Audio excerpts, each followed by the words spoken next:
Disney ক্রুজের একটি রণতরী থেকে হঠাৎই খোলা সমুদ্রে পড়ে যায় একটি শিশু। এক মুহূর্তও দেরি না করে মেয়েকে বাঁচাতে পানিতে ঝাঁপ দেন বাবা। এরপর শান্ত ভ্রমণ হঠাৎই রূপ নেয় এক হৃদয় বিদারক দৃশ্যে, যখন ডিজনি ক্রুজ লাইনের বিলাসবহুল জাহাজ থেকে খোলা সমুদ্রে পড়ে যায় একটি ছোট্ট শিশু।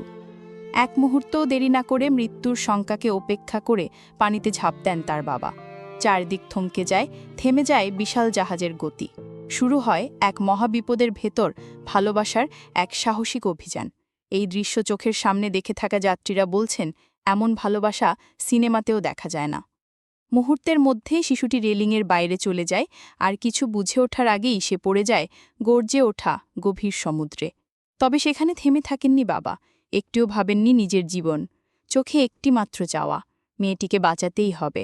জাহাজে থাকা প্রত্যক্ষদর্শীরা যেন স্তব্ধ হয়ে গিয়েছিল। আন্তর্জাতিক সংবাদমাধ্যম জানায়, বাবা মেয়ে দুজনেই সমুদ্রের বিশাল ঢেউয়ে ভেসে চলেছেন। জাহাজ থেকে সঙ্গে সঙ্গে রেস্কিউ বল ছুড়ে দেওয়া হয়, নামানো হয় উদ্ধারকারী নৌকা। সমুদ্রে ভাসতে ভাসতেই বাবার বুকেই শক্ত করে জড়িয়ে থাকে শিশুটি। ভিডিও ফুটেজে দেখা যায়, যখন উদ্ধারকারী বোট কাছে আসে তখন বাবা প্রথমে নিজের মেয়েকে তুলে দেন ক্রুদের হাতে, এরপর নিজেও উঠে আসেন নিরাপদ আশ্রয়ে।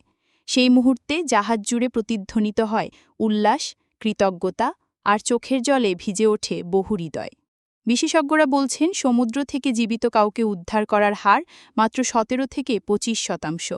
কিন্তু এই গল্পটি সব হিসেব উল্টে দিয়েছে। ডিজনি ক্রুজের প্রশিক্ষিত কর্মীরা যেভাবে দ্রুত কাজ করেছেন তা প্রশংসার যোগ্য। তবে এই ঘটনা শুধু একটি অলৌকিক উদ্ধার অভিযান নয়, এই এক নিঃস্বার্থ ভালোবাসার জয়। তবে প্রশ্ন থেকেই যাচ্ছে, এমন নিরাপদ বিলাসবহুল একটি জাহাজ থেকে কিভাবে পড়ে গেল একটি শিশু? চারপাশে তো থাকা উচিত ছিল প্লেক্সিগ্লাস নিরাপত্তা বেষ্টনী। জাহাজ কর্তৃপক্ষ এখনও আনুষ্ঠানিকভাবে কিছু বলেননি, কিন্তু দিন শেষে যা থেকে যায় তা হলো এক বাবার আত্মত্যাগ, সাহস আর ভালোবাসার অনন্য দৃষ্টান্ত। এই ঘটনা প্রমাণ করে, যেখানে বাবার ভালোবাসার সত্যতা, সেখানে সমুদ্রও হার মানে। তাসিন ইসলাম, আজ তথ্য।